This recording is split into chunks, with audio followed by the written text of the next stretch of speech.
Good morning and a warm welcome to your show, Sunny Mornings in Boston. I'm your host, Melissa, and it's Thursday, July 23rd. You'll be interested to know. 27 years ago, today in 1999, the Chandra X-ray Observatory lifted off to begin a mission that captured extremely sharp X-ray images of superheated gas swirling around black holes and within distant galaxy clusters. That achievement transformed astronomers' ability to study high-energy universe processes by providing detailed observations that reshaped models of black hole growth and cosmic structure formation. So now you know. And now, it's time for the weather report. This morning, it's sunny and it feels like 65 degrees with 6-mile-per-hour wind. The sunset will take place at 8:10, and it will rise again tomorrow at 5:29. It looks like we're in for a sunny day, with temperatures reaching nearly 80 and a light northeast breeze, around 6 miles per hour. If you're inland, it will hit a high of 81. Tonight, expect clear skies with a low around 61 and calm winds around 5 miles per hour. The nearshore buoy at Cape Cod Bay reads 68 degrees for the water temperature. Looking ahead in the weather. Friday and Saturday will be sunny with highs near 81 and light easterly to northeasterly winds under 10 miles per hour, with lows in the low 60s both nights. Sunday is mostly sunny with a high near 78 and a northeast breeze under 10 miles per hour. Then Monday turns mostly sunny with a slight chance of afternoon showers and a high near 80, with occasional south winds under 10 miles per hour. Bonjour, food enthusiasts. This podcast is brought to you by Versailles Cafe and Pastries in Encinitas. Nestled on El Camino Real South, just north of Encinitas Boulevard, this cafe is a haven for culinary delights. Indulge in their amazing Eggs Benedict or their gluten-free crepes. You can grab a panini for lunch or just breeze on through to get your morning coffee. They are open every day from 8 to 5. So stop on by and don't forget to tell them Sunny Morning sent you. In local news, supporters of the millionaire's tax are celebrating as the revenue generated from the state surtax on wealthier households increased more than 13% last budget year, totaling more than $3.4 billion, according to the Department of Revenue. The Raise Up Massachusetts Coalition, which advocated for the 4% surtax on household income, above approximately $1.1 million, noted this is the third consecutive year the surtax has significantly outperformed initial revenue estimates. In a statement, Raise Up highlighted that nearly 4 years after the passage of the Fair Share Amendment, the ultra-rich are remaining in Massachusetts and contributing more in taxes, which is directly benefiting education and transportation initiatives, including universal free school meals and free community college.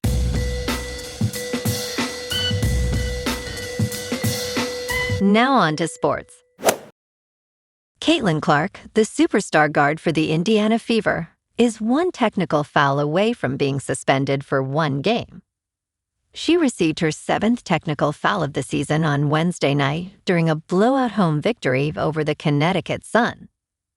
The Women's National Basketball Association allows players to receive up to 8 technical fouls before facing additional penalties.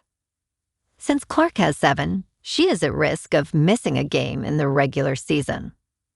Another technical foul would lead to her suspension, which is a likely scenario given her competitive nature. The Fever's next game is on Tuesday in Seattle. In local sports, the Red Sox are on a mission. They matched a franchise record with a 15-game winning streak before dropping the nightcap yesterday against Baltimore. But this team has discovered who they are, a good baseball team. They were 32-46 just a month ago. Now they're knocking on the door of a playoff berth as they host Toronto tomorrow night at Fenway. Patrick Sandoval takes the mound against Trey Yesavage with first pitch at 7:10. The Sox are confident at home after rattling off 10 wins in their last 11, and the Blue Jays are the perfect opponent to keep that momentum rolling. Games 2 and 3 follow Saturday afternoon and Sunday at 1:35. Meanwhile, the Celtics are getting creative with their cap situation. Paul George waived his $3.9 million trade bonus, giving Boston more financial flexibility as they build around Jason Tatum following the Jaylen Brown deal. The team's still exploring whether they can make Bradley Beal work in free agency despite the constraints. Preseason tips off October 8th, with Philadelphia coming to town twice. Jaylen Brown's return to TD Garden will be must-see basketball. Over on the Patriots front, edge rusher Harold Landry landed on the PUP list ahead of training camp. He led the team with 8.5 sacks last year, but needs time to rehab his knee. Veterans report Friday, with first public practice Saturday. In top news, climate change will wipe out about $1 trillion in United States home values over the next 3 decades and hasten economic gaps in United States communities, a report released on Monday finds.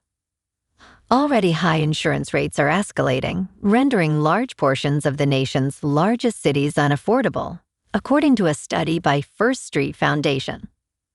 As property values across the country decline by almost $1 trillion in total, other properties will increase in value to the tune of $244 billion. By 2055, climate-driven weather is expected to hike homeowners' insurance premiums nationwide by an average of 29.4%. At the same time, climate-related migration will have 55 million Americans relocating within the United States over that 30-year period, beginning with more than 5 million this year. Jeremy Porter, First Street's head of climate implications research, states climate change is no longer a theoretical concern.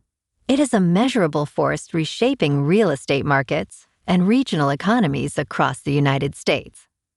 The 3 biggest Sunbelt states, California, Florida, and Texas, have taken on more than 40% of the country's $2.8 billion in natural disaster costs since 1980.